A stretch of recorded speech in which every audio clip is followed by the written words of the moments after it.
IsraelTeach News, where you see the news from a biblical perspective. On this show, I deal with things that are happening in the world, and I put the biblical lens on those things so we can examine them and really understand them from a biblical perspective. All right, so today's news story, if you haven't heard, Alabama passed the most restrictive law pertaining to abortion. Okay, and in this bill, it was signed by the governor, and in this bill, the bill would make, according to the actual legislation, I have it here, HB 314, it says the bill would make abortion and attempted abortion felony offenses, except in cases where abortion is necessary in order to prevent a serious health risk to the unborn child's mother. Okay, it doesn't hold women criminally culpable, but those physicians that do so, from my understanding, can be. And this bill, it is more than likely going to result in a clash with Roe v. Wade. Okay, in the bill it says specific things, like I'm reading directly on page 4 from the bill. It says, I believe this is it says section 13A-13 hold on one second, section 2, part E. It says abortion advocates speak to women's rights, but they ignore the unborn child, while medical science has increasingly recognized the humanity of the unborn child. Recent medical advances prove a baby's heart starts to beat at around 6 weeks. At about 8 weeks, the heartbeat can be heard through an ultrasound examination. A fetal Doppler can detect the fetal heartbeat as nearly as 10 weeks. Okay, so then it goes on to talk about catastrophes that have taken place. This is section 2, under I. It says it is estimated that 6 million Jewish people were murdered in German concentration camps during World War II. 3 million people were executed by Joseph Stalin's regime in Soviet gulags. 2.5 million people were murdered during the Chinese Great Leap Forward. In 1958, 1.5 million to 3 million people were murdered by the Khmer Rouge in Cambodia during the 1970s, and approximately 1 million people were murdered during the Rwandan genocide in 1994. All of these are widely acknowledged to have been crimes against humanity. By comparison, listen to what they actually put in the bill. More than 50 million babies have been aborted in the United States since the Roe decision in 1973. More than 3 times the number who were killed in German death camps, Chinese purges, Stalin's gulags, Cambodian killing fields, and the Rwandan genocide combined. That's a heck of a statement. And it's the reality. And it is to me, it is the most absurd argument that I've heard that limits to abortion violate women's right to life. That is absurd. Like the bill says, it does ignore. What's being ignored here is the baby's life. From a biblical perspective, the baby in the womb has just as much right to life and is considered to have personhood as an individual who is outside of the womb. Okay, so this bill, more than likely, again, and the governor acknowledged that it's going to probably lead to a clash. You had other states like Georgia that has similar laws, and all Republicans aren't. This is not me saying you should be a Republican or not, but this is more along the lines of a stance you would see on the right, and a lot of Republicans, or some high-ranking Republicans, are not with this. They don't agree. But so we'll see what happens.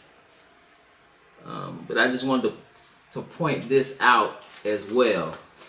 Now, from this, in the Georgia in particular, you've seen. I don't know if you've heard about this as well, that you have certain stars, females in particular, that are advocating that if women can't have the right to abort their children, that they go on a sex strike. So now Alicia Milano, she called for a sex strike.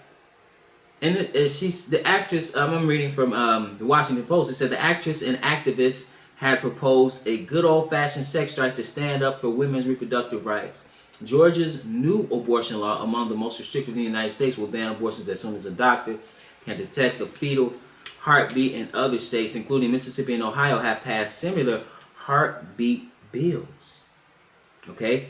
And she says, in protest on Twitter, she says, until women have legal control over our own bodies, we just cannot risk pregnancy, she wrote. Join me, she says, by not having sex until we get bodily autonomy back. I'm calling for a sex strike. And she is not the only one. Now, I've heard it said in 2 different articles, one saying that this individual, who I believe is extremely talented, by the way, but definitely don't believe the same thing she believes. Janelle Monáe has endorsed a sex strike. Bette Midler, I just read, endorsed a sex strike. So now this is according to the Washington Post. Now I haven't gotten my hands on this issue of Mary Claire's May issue. It says Janelle Monáe has an idea to get people to start respecting the vagina. In an interview for Mary Claire's May issue, the singer-songwriter and actress discussed empowerment, breaking down gender norms, and why a sex strike might be necessary. Monáe did not hold back. She says, people have to start respecting the vagina, she told Marie Claire, until every man is fighting for our rights. We should consider stopping having sex. I love men, but evil men, I will not tolerate that. You don't deserve to be in my presence. She continues saying this is the year that she's all about black girl magic. Now, think about how wicked this world has become when you're arguing and protesting the fact that you can't abort your children. Life begins, and biologists tell you, life begins at conception. Okay? So when you talk about respect, you don't respect the baby that has the head crushed and then is vacuum sucked out. Or that you're giving some kind of pill to destroy the baby while in the womb. That's not respect for life. And the decision, this is really asinine. Because we get caught up in all types of terminology and you know, the trimester framework, which was bogus, you know, used just for Roe v. Wade. But the reality is that when you have sex, there is always if you have heterosexual sex, we're going to talk about that in a second too, you always have the potential to bring forth life.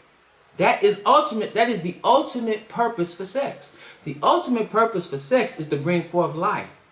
It is pleasurable. And if it was not pleasurable, if there was not no libido, if there was not a desire that was placed inside of men and women, would men and women continue to procreate? Probably not. So you would, and ultimately, this act should be done in the confines of marriage. I think so. You have ultimately you're gonna have, if we look at this morally, because we're gonna talk about how certainly married women shouldn't be doing this. I'm gonna talk about that in a second. But let's just deal with unmarried women for a second. Talking about a sex drive, you shouldn't be having sex outside of the confines of marriage in the first place, and that is why you have all these abortions. That is why you've had well over 50 million abortions in the United States. That is the predominant reason as to why black people in this country, the so-called Negro, has killed what would equate to 25% of our current population through abortion. It is through illicit sexual behavior. Nobody wants to deal with illicit sexual behavior. We should not be engaging in sex outside of the confines of marriage, outside of the institution of marriage. Why? Because you see what it brings forth. It brings forth fatherless homes. See, when you look at, if you look at who's failing in school, if you look at who's in prison, if you look at who's in poverty amongst children, if you look at who's more likely to be abusive and engage in abuse when they get into relationships as adults, when you look at who's going to be addicted to drugs, when you look at who's going to be engaged in illicit types of behavior, the vast majority of these people did not grow up with a father in the home. They didn't have a father in the home. It has from behavior to health. It has a negative impact not having a father. The father is like the household. Imagine it being a tent. The father is the pole that keeps the tent up. When you don't have the pole, you remove the pole, you just have a tarp. You have the tarp laying on the ground. And that's what we have, particularly in our communities. It's been such a detriment. But how does that start? It starts with illicit sexual behavior. Okay? So you want to talk about a woman's right. How about actually respecting yourself and having self-value and worth and not engaging in sexual behavior? Because you saying, this is really asinine to say that, well, you know, we need to have the right to kill the baby after you've engaged in sex. That's like jumping out the window and mad you hit the ground. When you jumped out the window, it's a potential that you were gonna get hurt when you hit that ground. When you lay down with somebody, there's always the potential. So if there's a potential for that, certainly you won't want to be with someone that you are not committed with. That's just common sense. But no, you want to do this and say, I want to have autonomy to destroy life. See, the thing is, you do not have the right to destroy the life, even though it's within you. You have the right to say no before you lay down. That's where the decision comes. Because people talk about rape and incest. As bad as those situations are, the vast majority of abortions, those are anomalies. The vast majority of abortions are because baby is inconvenient. So like the children of Israel who sacrificed their sons and daughters, or their children rather, on the altar of Molech, women are sacrificing their children on the altar of convenience. A baby is inconvenient. That's why. And then, just to show you the moral state, see, you can't keep this up and think that everything's going to be okay. And then you have the audacity to say, you know, we're going to go on a sex strike. You shouldn't be engaging in that anyway. Let's go to, I just want to read something in 1 Corinthians, the 6th chapter. 1 Corinthians, the 6th chapter, verse 9 says, know ye not that the unrighteous shall not inherit the kingdom of God?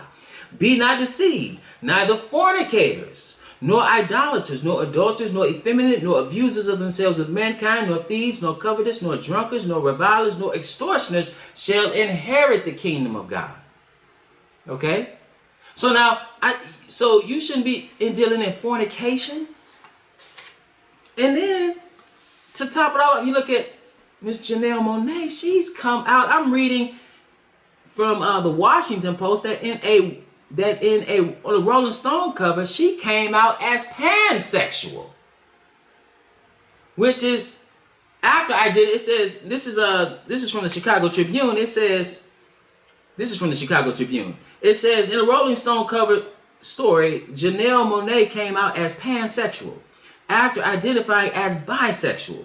Monáe says that once she read about pansexuality, she realized, oh, these are things that I identify with too. I'm open to learning more about who I am.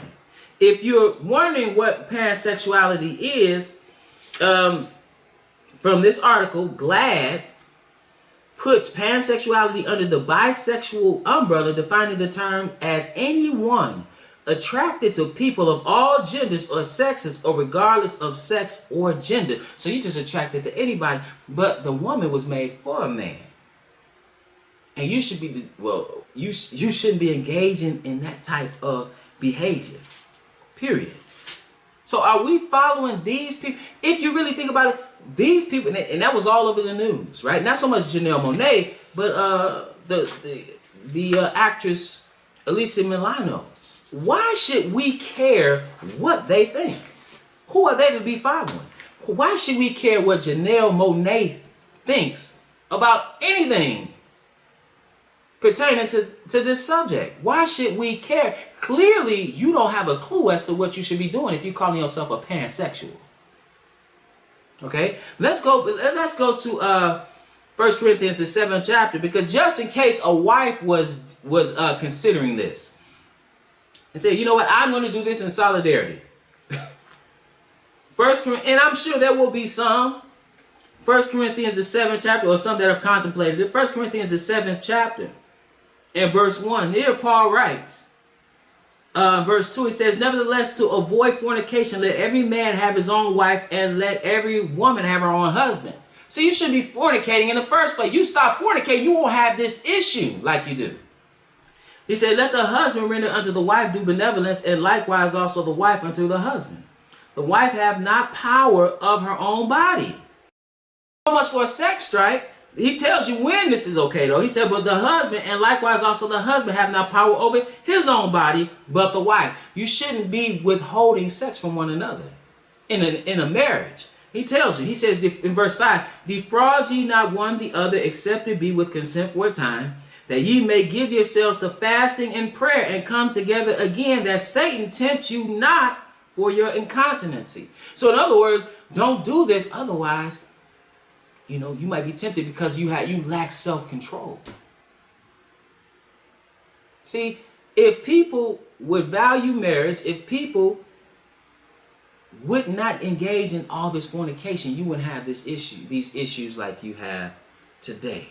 And this is Killing Black Innocence, the program to control African American reproduction from slavery into the present day self-inflicted genocide, because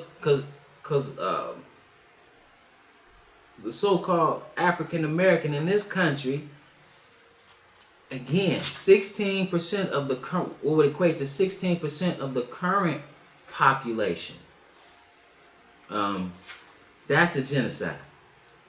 And so this book deals with the issue of abortion extensively. So that's just something to think about, brothers and sisters. It tells you really what time we're in, where people are arguing from a moral position, just like same-sex marriage was argued from a moral position, as if the moral thing to do is have the right to kill the child in the womb. That is really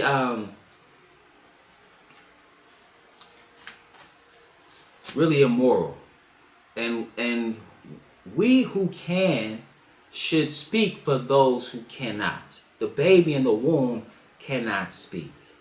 We should speak, and we should try to defend that child.